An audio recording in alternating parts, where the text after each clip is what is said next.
Hi friends, இன்றைக்கி சூப்பரான ஒரு வெங்காய சட்னி செய்யலாம். வாங்க எப்படி செய்யுதுன்னு பார்க்கலாம். வெங்காய சட்னி செய்கிறதுக்கு 3 பெரிய வெங்காயம் எடுத்துக்கலாம். அதை பொடியாக நறுக்கி எடுத்துக்கலாம்.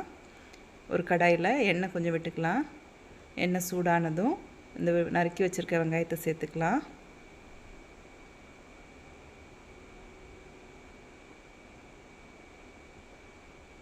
இந்த சட்னி டேஸ்ட் ரொம்ப சூப்பராக இருக்கும். இட்லி தோசைக்கு ரொம்ப டேஸ்ட்டாக இருக்கும். ரொம்ப ஈஸியாகவும் அரைச்சிடலாம். வேலையும் ரொம்ப கம்மி.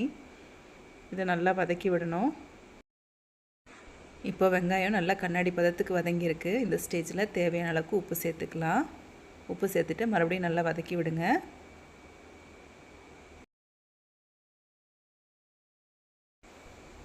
உப்பு சேர்த்துட்டு ஒரு 5 நிமிஷம் வதக்கிட்டு சாம்பார் தூள் 2 ஸ்பூன் சேர்த்துக்கலாம். சாம்பார் தூள் சேர்த்துட்டு இதையும் நல்லா வதக்கி விடணும். அடுப்பை மீடியம் ஃப்ளேம்லேயே வச்சுக்கோங்க. இந்த சாம்பார் தூளோட பச்சை வாசனை போனதுக்கப்புறம் அடுப்பை ஆஃப் பண்ணிவிட்டு நல்லா ஆற வச்சுட்டு மிக்சியில் போட்டு அரைச்சி எடுத்துக்கலாம். நான் வீட்டில் அரைச்ச மிளகாத்தூள் தான் இந்த சட்னிக்கு சேர்த்துருக்கேன்.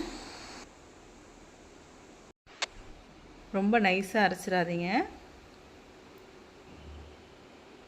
உங்களுக்கு தேவைப்பட்டால் கடுகு, உளுத்தம்பருப்பு, கருவேப்பிலை போட்டு தாளிச்சிக்கோங்க. நான் தாளிக்கலை. அவ்வளோதான். இப்போ நம்மளோட சூப்பரான வெங்காய சட்னி அருமையாக ரெடி ஆயிடுச்சு. கண்டிப்பாக செஞ்சு பாருங்கள். ரொம்ப ஈஸியாக இருக்கும். சட்னி ரொம்ப டேஸ்ட்டாக இருக்கும். இட்லி தோசைக்கெலாம் அவ்வளோ டேஸ்ட்டாக இருக்கும். கண்டிப்பாக செஞ்சு பாருங்கள். தேங்க்யூ.